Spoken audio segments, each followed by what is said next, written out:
So, good morning, class. Good morning, sir. How are you? How was the studies? I hope you are enjoying it, well? Yes. So, in our previous class, we learned more about how fish exist in water or how fish live in water. We all know that fish is an aquatic organisms. They normally live in water. They can live outside, but even though they can live outside, but for some minutes, if it reaches some time, certain time, they are going to die because they are mainly adapted to live in water. They don't have such adaptive features which will enable them to live outside the water, isn't it? So at this junction, we are now starting our normal class for today. That is studying the fish and its external structure, isn't it? Studying the fish and its external structure. Generally, the fish is being divided into two groups. We have the bony fish and cartilaginous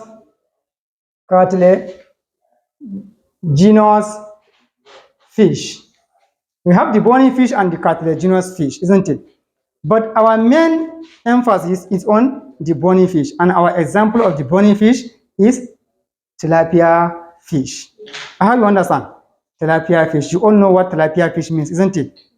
So before we move forward, we shall first of all look at the characteristics of tilapia fish.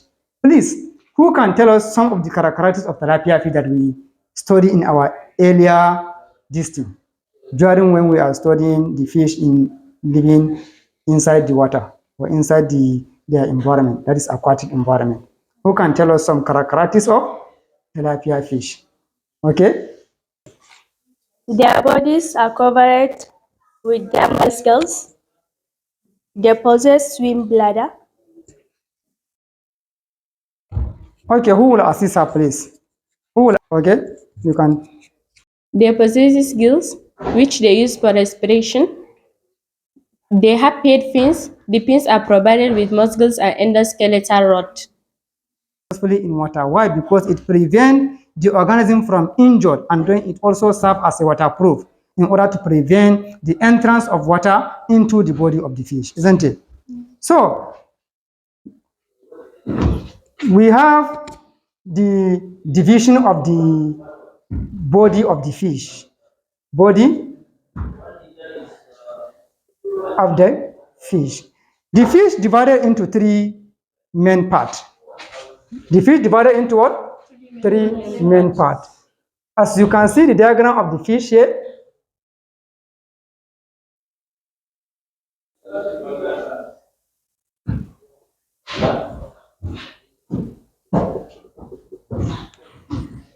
this is the structure of the tilapia fish.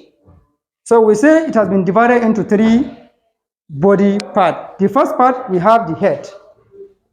We have the what? Head. The head. And then the second part will also have the what? What do you call it? Trunk.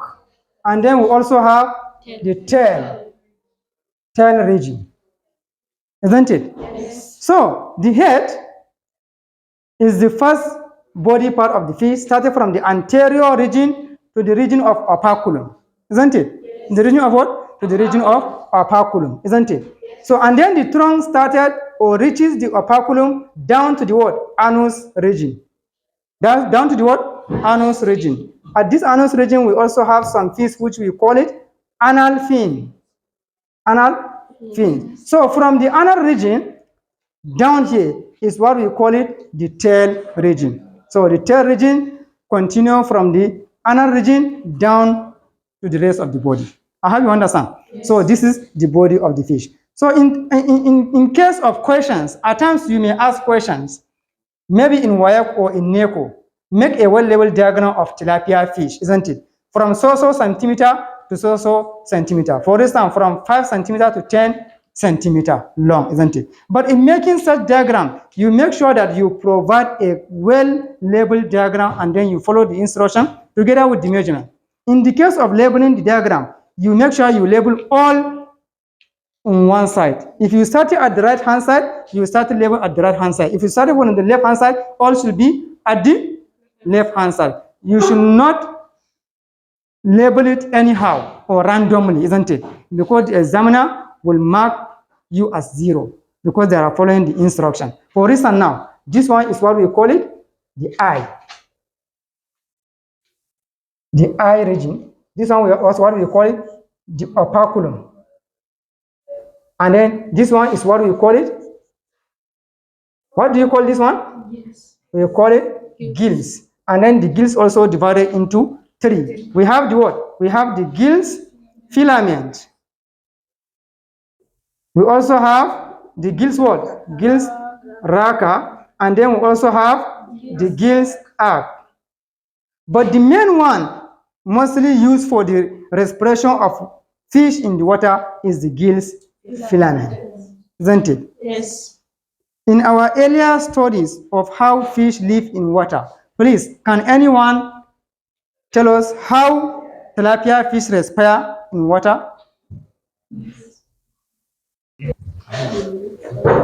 We all know that fish respire with gill filaments. As the water passes over the gills through the mouth, oxygen is absorbed from the water, and the water receives carbon dioxide, which is expired by the fish, which then passes through the operculum into the water.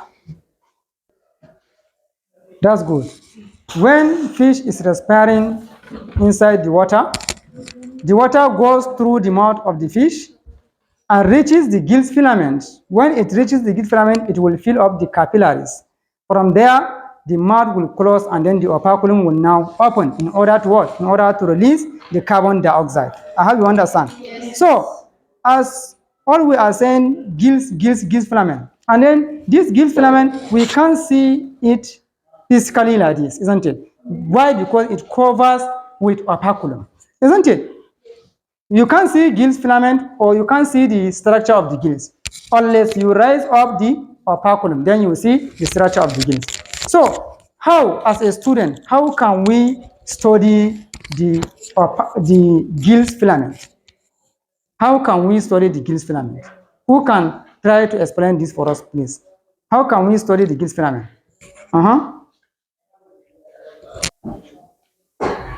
We can observe the gills by cutting the edges of the head of the fish and raising it, the operculum, then you will observe the gills. That's how we are observing gills. Please, who will assist her? Yes, she is right, but it's not that completely encouraging, isn't it? Who will assist her? Yes, what she was trying to say is correct. But in terms of studying gills, first of all, you have to kill the fish first, isn't it? When you kill the fish first, you remove it out of the water and find your razor, isn't it? When you find the razor, there is a operculum at the side, at the both sides, isn't it? Then you will now cut the edges of the operculum and slit it up, isn't it? So from there you will see observing either which one is gills filament, which one is gills raka, and then which one is gills arch, isn't it? So that is how we are studying the gills. Understand? Yes. So apart from this, we say fish normally live in water. So why or how these fish live successfully in water? Can anyone tell us some reasons or some features which enable that fish to live successfully in water? Yes? Presence of gills, which provide an efficient means of respiration in water, and possessions of fins, which enable the fish to balance itself in water. Possessions of scale on the body, which protect it against injury. That's all. That's all? Yes. Very good. She tried. But who will complete it, please?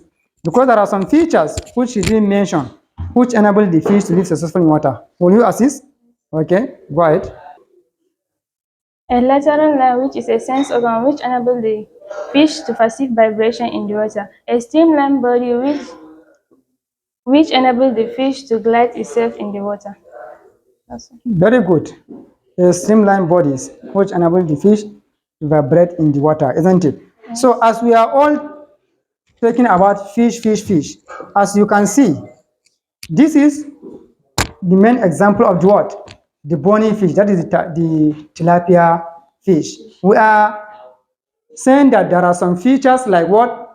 like operculum, scale, dorsal fins, pectoral fins, pelvic fins, anal fins, and then caudal fins. So these are the structures or features which enable the fish to live in water. Among we say there is a gills, but the gills is covered by what? By operculum. As we have said earlier, one cannot see gills until you what? You get a razor and cut the edges of the gill of the operculum, isn't it?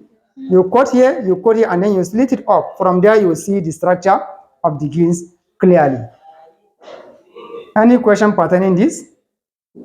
So from this, we can say goodbye till we meet in the next class. Thank you. You're welcome.